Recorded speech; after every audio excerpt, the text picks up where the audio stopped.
De l'attaque d'un juge à l'agression d'un avocat, en passant par l'attaque pure et simple d'un accusé, ces moments d'audience nous rappellent que même si les salles d'audience sont un lieu de résolution des problèmes, certaines personnes peuvent les transformer en un lieu de chaos et de désordre en un clin d'œil. Dans cette vidéo, nous examinons les moments les plus dangereux, en commençant par un incident qui a impliqué Joseph Zeller. Quelques heures avant sa condamnation dans un tribunal du comté de Lee, Joseph Zeller a bénéficié d'une audience Spencer, qui lui a donné l'occasion de s'adresser directement au juge concernant la recommandation de mort du jury. Il était accusé du meurtre de Robin Cornell et Lisa Story dans les années 90. Au début de l'audience, Zeller a fait un signe à son avocat, comme s'il voulait lui chuchoter quelque chose à l'oreille, mais il lui a donné un coup de coude au visage. Des huissiers ont appréhendé Zeller et l'ont escorté hors de la salle d'audience. Il est revenu une dizaine de minutes plus tard avec des mesures de sécurité renforcées. L'affaire du meurtre de Zeller concerne une jeune femme, Jan Cornell, qui rentre chez elle en pleine nuit, vers 4 heures du matin, le 10 mai 1990. Le monde de Jan s'écroule lorsqu'elle découvre les corps sans vie de sa fille, Robin Cornell, 11 ans, et de la babysitter de sa fille, Lisa Story, 32 ans. L'accusation présente son dossier avec minutie, exposant les preuves ADN qui lient de manière irréfutable Zeller au meurtre. La salle d'audience est plongée dans le chaos, les huissiers se précipitant pour appréhender Zeller, qui est rapidement évacué de la salle sous les halètements et les murmures des spectateurs choqués. Joseph Zeller est finalement condamné à mort pour double homicide. Daniel Nicholson. Daniel Nicholson, père de 4 enfants, a été éclipsé par un sombre compagnon qui allait dicter une grande partie de sa vie, la toxicomanie, et s'est retrouvé devant le tribunal de Christie's Beach. La lutte de Nicholson contre les substances illicites n'était pas un secret. La méthamphétamine avait une emprise sur lui, dictant ses actions et obscurcissant son jugement. C'est cette même dépendance qui l'a conduit à une vie de criminalité qui a fini par faire dérailler sa vie. Il a été arrêté pour avoir incendié une voiture et volé une moto. La révocation de sa caution était une décision qui n'allait pas plaire à Nicholson, dont l'esprit était obscurci par l'influence de la méthamphétamine. En l'espace de quelques secondes, l'atmosphère de la salle d'audience est passée de l'ordre au désordre, alors que Nicholson, sous l'emprise de la drogue, tentait désespérément et dangereusement de recouvrer la liberté. La salle d'audience est plongée dans le désarroi lorsque Nicholson, avec une force qui semble surhumaine, maîtrise 2 officiers du shérif. Les spectateurs observent avec horreur le saut de Nicholson sur le banc des accusés, un geste si audacieux et si inattendu qu'il laisse la salle en état de choc. Il atterrit avec un bruit sourd sur la table du bar, éparpillant les papiers et bouleversant l'ordre solennel de la cour. Juste avant que sa caution ne soit révoquée, il a tenté d'implorer la clémence du juge. Après avoir d'abord échoué à sauter du quai, alors que les officiers du shérif Roger Van Borg et Darren Parker tentaient de l'arrêter, Nicholson se libère et réussit à sauter par-dessus la vitre du quai et à atterrir sur la table du bar du tribunal 4. D'un seul coup, le procureur Brendan Gottschutske plaque Nicholson au sol, mais celui-ci se libère et tente de quitter la salle d'audience. L'un des officiers saisit alors Nicholson par derrière et ils tombent à la renverse. Nicholson continue de résister avant d'être finalement maîtrisé. Pedro Merchant. Ce moment particulier de la salle d'audience s'est terminé par une bagarre entre 2 familles et a dû être évacué du tribunal.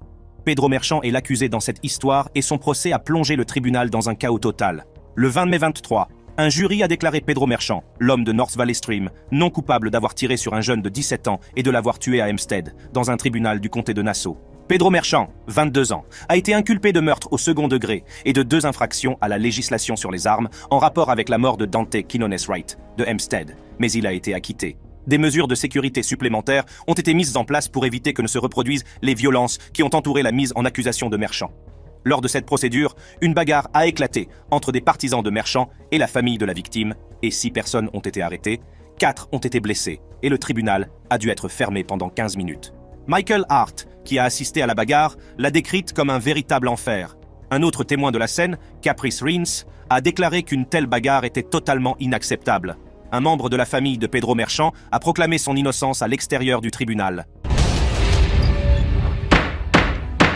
Deobra Redden.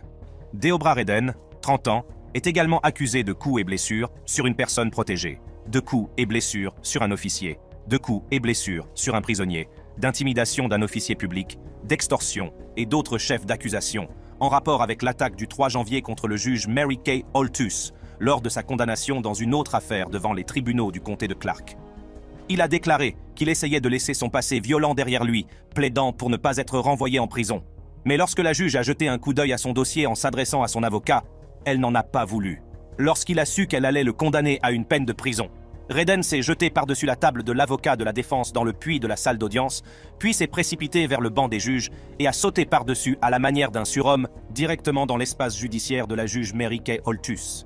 Il a atterri directement sur elle et a immédiatement attaqué la juge Mary Kay Holthus en l'attrapant, en lui tirant les cheveux, en plaçant ses mains autour de sa gorge et en la frappant à la tête. Plusieurs des accusations de coups et blessures reprochent à Redden de s'être battu avec un agent de la police métropolitaine de Las Vegas, un employé et un marshal, et d'avoir craché sur un agent, selon la plainte. Dale Williams. Dale Williams Sr., qui a assassiné Elizabeth Pledger Stewart en juin 2017, a été attaqué par Jerome Stewart et Anthony Dees lors de son audience de détermination de la peine en juillet 2019 à Youngstown, dans l'Ohio. Dans cette scène dramatique, on voit l'un des fils, qui portait un blue jean, se faire lutter par les forces de l'ordre alors qu'il s'élance par-dessus une table pour attaquer le tueur. L'autre fils de Stewart intervient alors pour aider son frère et ils décident de se faire justice eux-mêmes. Les hommes frappent Williams à plusieurs reprises tout en essayant de repousser les agents qui tentent de les maîtriser. Ils ont continué à lutter avec les forces de l'ordre tout en attaquant le tueur, ne s'arrêtant que lorsque l'un d'entre eux a reçu un coup de taser de la part de la police. Stewart et Dees ont ensuite été inculpés d'agression, d'entrave à l'exercice de fonctions officielles et d'outrage à magistrat. L'agression a eu lieu juste avant la lecture d'une déclaration de la victime. Williams a ensuite été emmené à l'hôpital pour un contrôle et sa condamnation a été reportée. Lors de l'arrestation d'un des fils de Stewart, celui-ci a dit « Il a tué ma mère. Elle s'occupait de moi, mon frère. » Williams a tué sa victime, qui était son ancienne petite amie, en plein jour après l'avoir pourchassé et avoir percuté sa voiture avant de lui tirer dessus à plusieurs reprises. La police l'a appréhendé sur place après qu'il se soit rendu. Williams, qui a plaidé coupable, a finalement été condamné à 23 ans de prison pour ce meurtre. Il a refusé de faire une déclaration lorsque le juge le lui a demandé et n'a apparemment pas réagi à sa condamnation. Sidney Newsome. Une vidéo de surveillance a filmé le moment où un suspect a attaqué un juge du Mississippi alors qu'un huissier tentait de l'escorter hors de la salle d'audience. Sidney Newsome, 27 ans, comparaissait le mois dernier devant le tribunal du comté de Pike pour violence domestique lorsqu'il a commencé à lancer des objets sur le juge Aubrey Rimes. Newsome a semblé se détacher d'un huissier qui semblait le raccompagner à la sortie du tribunal. Bien que ses mains aient été retenues, Newsome a pris une pile de papier et les a lancés sur Rimes, puis a saisi un téléphone et l'a lancé également. Rimes a quitté sa place derrière le banc et a aidé à maîtriser Newsome. Le juge l'a plaqué au sol sur une table alors qu'il se débattait, comme le montre la vidéo. Un autre homme qui s'est levé pour aider le juge a été identifié comme étant le frère de Newsome. James Brumfield, shérif du comté de Pike, a déclaré à NBC News que M. Newsome a été inculpé d'outrage à magistrat et qu'il devra probablement répondre d'autres chefs d'inculpation en rapport avec l'incident du 7 janvier. Newsome est actuellement en détention. C'est un incident malheureux qui s'est produit, mais nous avons mis en place des procédures de sécurité pour veiller à ce que cela ne se reproduise pas, a déclaré M. Brumfield. Le bureau du greffier du comté n'a pas répondu immédiatement à une demande de commentaire de NBC News mardi. Le président du conseil de surveillance du comté de Pike, Robert Accardo, a déclaré à WLBT que malgré la capacité de Mme Rimes à contrôler la situation, les autorités ne souhaitent pas que des incidents similaires se produisent à l'avenir dans la salle d'audience. Lance Dyer. Un jury a reconnu Lance Dyer coupable d'avoir braqué une arme sur un officier de police de Dayton et d'avoir été arrêté. Le jeune homme de 17 ans a été condamné à 11 ans de prison et il n'était pas seul lors de la condamnation. Sa sœur, furieuse, a dû être expulsée de la salle d'audience parce qu'elle criait sur le tribunal. Après avoir confirmé qu'il s'agissait bien du véhicule volé, ils se sont garés derrière lui et ont tenté de l'arrêter. L'agent Rillo, qui conduisait la voiture de police, a poursuivi. La poursuite s'est terminée lorsque la Monte-Carlo a percuté une clôture dans une ruelle. Le conducteur s'est immédiatement enfui à pied, poursuivi par l'agent Rillo. L'agent Sobchak est sorti de sa voiture de patrouille et s'est approché du coin arrière de la Monte-Carlo, son arme dégainée en position low ready. Dyer ouvre alors la portière du passager et commence à sortir face à Sobchak, une arme de poing semi-automatique à la main. Un officier a témoigné de l'incident entre Dyer et l'officier qui lui a tiré dessus. Il s'est alors retourné et a pointé son arme directement sur l'agent Sobchak. Pour défendre sa vie, l'agent Sobchak a tiré une fois, l'a touché à la main et a réduit la menace. Sur la base de ces faits, un jury a déclaré Dyer coupable d'avoir agressé un agent de la paix avec une arme à feu. Le tribunal de première instance l'a également reconnu coupable d'avoir détenu une arme alors qu'il était sous le coup d'une incapacité. Il a été condamné à une peine globale de 11 ans d'emprisonnement. Avant la condamnation de Lance, sa mère a déclaré aux journalistes qu'il prévoyait de faire appel après la condamnation. Dexter Johnson. Un tourbillon d'émotions s'est emparé de la salle d'audience du comté de Harris, au Texas, après qu'un jeune homme, Dexter Johnson, a été reconnu coupable du meurtre d'Aparis et de son petit ami, Wiengo, et condamné à la peine de mort. Après la lecture du verdict et sa condamnation à mort, Dexter a jeté sa chaise avec colère, ce qui a incité la police à le maîtriser et a demandé à un avocat de s'asseoir sous une table. 2 membres de la famille de Dexter Johnson, âgés de 19 ans, se sont effondrés dans le hall et ont été emmenés sur des civières. Puis, ils lancent la chaise. En un instant, quelques officiers le plaquent au sol, tandis que d'autres se précipitent pour rétablir l'ordre. Certains membres de la famille se sont effondrés et ont quitté les lieux en sanglotant. Quelques instants plus tard, la mère de M. Johnson a fait les 100 pas dans le couloir et a expliqué avec émotion que son fils avait été mal jugé. Un tribunal fédéral a finalement interrompu l'ordre d'exécution moins de 24 heures avant l'exécution. M. Johnson a fait valoir qu'il était atteint d'une déficience intellectuelle et qu'il ne pouvait donc pas être condamné à la peine de mort. Lorsque le jury l'a déclaré coupable au début du mois, M. Johnson s'est couvert le visage de ses mains pendant que le président du jury lisait le verdict. Il a quitté le tribunal en claquant la porte après que les jurés se soient retirés dans la salle des délibérations. Johnson, son ami Catherine Fields, 18 ans, et un troisième homme qui n'a pas été inculpé dans cette affaire, ont conduit le couple autour de Houston tout en prenant l'argent et les cartes de crédit d'Aparis et en essayant d'obtenir son numéro d'accès au distributeur automatique de billets, selon les témoignages recueillis au procès. Timothy Randall, 20 ans, et Ashley Ervin, 18 ans, suivaient le véhicule volé dans la voiture d'Ervin.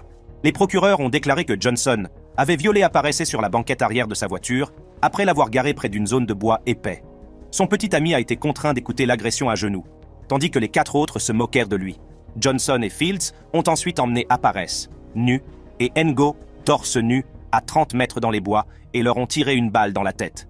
Les 2 corps sont restés dans les bois pendant 5 jours avant que les enquêteurs ne parviennent à comprendre ce qui s'était passé. Randall les a conduits au corps. Michael Marin. Michael Marin avale quelque chose quelques instants après qu'un jury l'a reconnu coupable d'avoir incendié son manoir de Phoenix et qu'il s'apprêtait à passer entre 7 et 20 ans en prison. Après avoir semblé avaler quelque chose après la lecture du verdict, il a fouillé dans son sac, a avalé quelque chose, puis a semblé avaler à nouveau. 8 minutes plus tard, Marin est pris de convulsions et s'effondre. Bien qu'il n'ait pas été officiellement déterminé ce qui a tué Marin, on pense qu'il est mort d'un empoisonnement.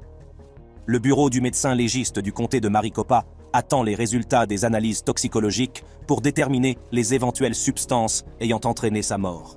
Michael Marin, 53 ans, a été reconnu coupable le 28 juin d'avoir délibérément mis le feu à son manoir de 2,55 millions de dollars situé dans le quartier cossu de Biltmore Estates, à Phoenix, après avoir été incapable d'honorer ses paiements hypothécaires et après l'échec d'un projet de vente de sa maison par tirage au sort dans le cadre d'une collecte de fonds pour une œuvre de bienfaisance. Il risque jusqu'à 16 ans de prison. Après avoir été reconnu coupable de l'incendie criminel de sa propriété, il s'est rapidement introduit une substance dans la bouche. Le shérif du comté de Maricopa, Joe Arpaio, a déclaré mardi que le fils de Marin avait reçu un courriel différé quelques heures après son procès, l'informant de la manière de gérer ses affaires si les choses se passaient mal au tribunal et de l'endroit où trouver sa voiture. Monsieur Arpaio a déclaré lors d'une conférence de presse que les dossiers indiquaient que Monsieur Marin avait acheté la poudre de cyanure en 2011, avant le début de son procès. Il a supposé que l'incendiaire condamné avait fabriqué des capsules qu'il pouvait avaler dans la salle d'audience à partir de la poudre de cyanure. Je ne sais pas ce qui l'a poussé à se rendre public et à permettre au monde entier de le voir, a déclaré M. Arpaio lors de la conférence de presse, a rapporté la chaîne ABC KNXV. Il s'est suicidé devant les caméras de la salle d'audience pour que le monde entier puisse le voir. Si vous avez apprécié cette vidéo, cliquez sur l'une des cartes affichées sur votre écran.